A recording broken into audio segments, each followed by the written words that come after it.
There are 6 new contracts that you are going to need to know in order to navigate the NAR settlement and your entire real estate career moving forward. There are a couple things that you're going to need to remember. The first thing is to demonstrate and showcase the complexity, but deliver simplicity. That's the biggest thing that's going to change here with the customer's experience, because now, especially on the buy side, you're going to have to demonstrate your values, but you can't make it so that someone thinks, hey, I can just go hire a lawyer and pay $500 and go off and do that whole thing. We don't want to do that. You need to understand the forms so that you can explain the forms and make it simple for them. So that's where deliver simplicity comes into play. Showcase the complexity, but deliver simplicity. The other thing that you need to know before you get into the contracts is the why, what, and how of the NAR settlement.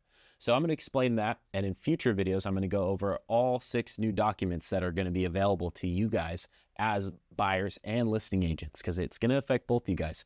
Number 1, why is this happening? In other industries, fees are due when you get representation. So think an attorney, and this is the thing that I would explain to your clients is if you needed to go to court for a reason and you went unrepresented, that is possible. But generally, you are going to pay and hire an attorney, an advisor, and that's what I always call you guys, is advisors. Use that for why this is happening. All other industries, fees are due, you get paid, and you're paid directly by that person.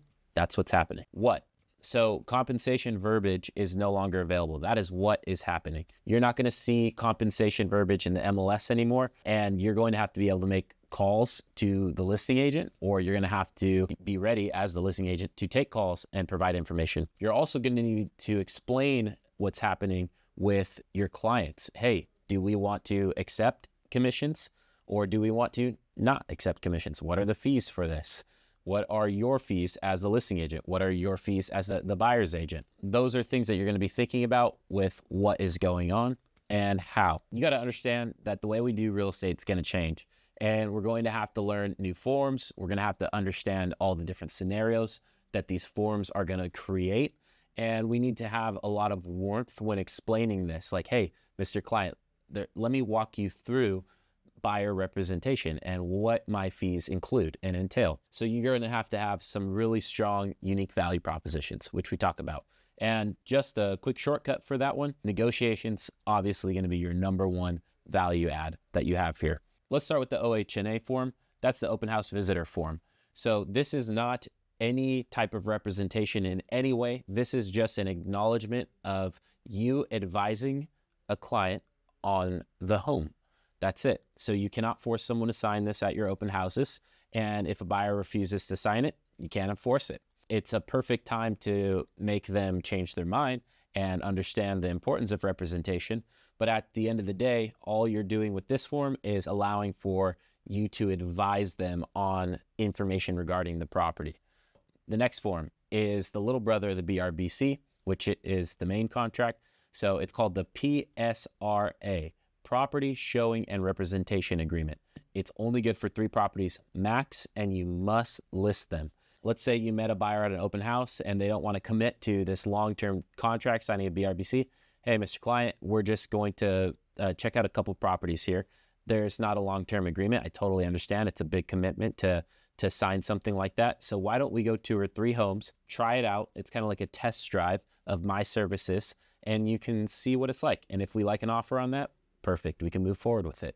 So it's a very short-term commitment that you guys can use now in your buyer tools. One other thing to know is that it's limited to 30 days and cannot extend past that point.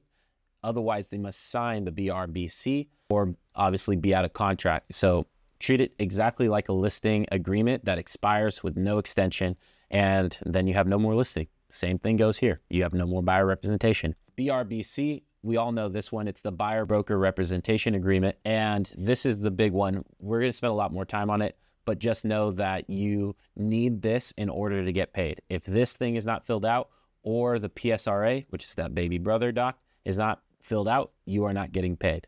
SPBB, Seller Payment to Buyer Broker. This is used if you're having your seller pay the commissions. This is super important for listing and buyers to pay attention to, and I'll tell you why. You need to make sure that your fees are identical on the BRBC and the SPBB.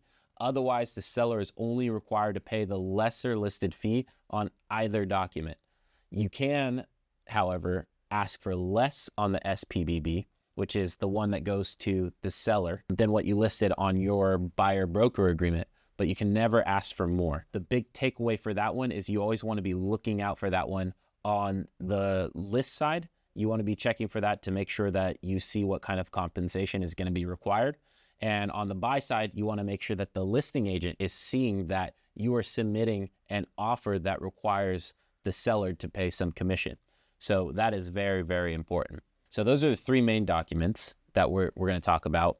And that's going to give you a short-term ability to start viewing properties and getting some sort of agreement signed that's lower risk. You have the long-term BRBC, and then you have the open house one, which is simply advising. It is not a contract of compensation. It's nothing to do with getting paid.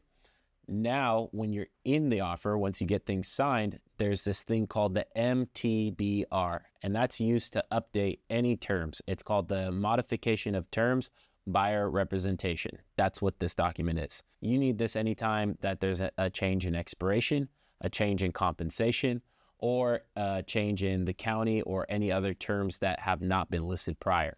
NBIP. So this is the Notice of Broker Involved Properties. What this is a list of the properties that you worked on together, and you're going to give this at the time of cancellation. When the agreement's canceled, you're going to have to give them this form so that they can go back under contract at a later date. If you say, hey, you know what, like we're not going to work together, but here is the list of properties, you are providing this as basically a record so that you can get paid on that property. So here's the example with this one. You submit an offer on a house, falls out of escrow for whatever reason. You guys no longer want to work together. A couple weeks later, it goes back on the market, or they submit an offer on it and they work with another agent, or if they go with the listing agent and they try to get this house, you are due compensation because you provided them with this NBIP. This one is very, very important, and you have to submit it within 5 calendar days. You have to give it to your buyer, and it must be delivered to them. You could type out the houses, you can use MLS sheets and just save it with like a little initial next to it, or you could do a Word doc, which we included on here. Last one is the DMLA. So this is intended to be used for RLAs, and they use this verbiage, revised 12/23 or earlier. And basically what's happening with this one is it's letting your seller know that the MLS is making changes. The compensation is no longer going to be public information. It's no longer going to be on the MLS. So if you have a listing agreement currently, or if you're about to open up a listing prior to August 17th, then you need to have this form ready and send this one out. My recommendation is by August 13th. And here's what you need to know about it. It's a one-page form. There's a checkbox, and it's best to have the box checked in shall not if the seller wants to continue to offer concessions based off the signed listing agreement. Okay, so it's in paragraph 2, and you want to make sure it says shall not if the seller wants to continue.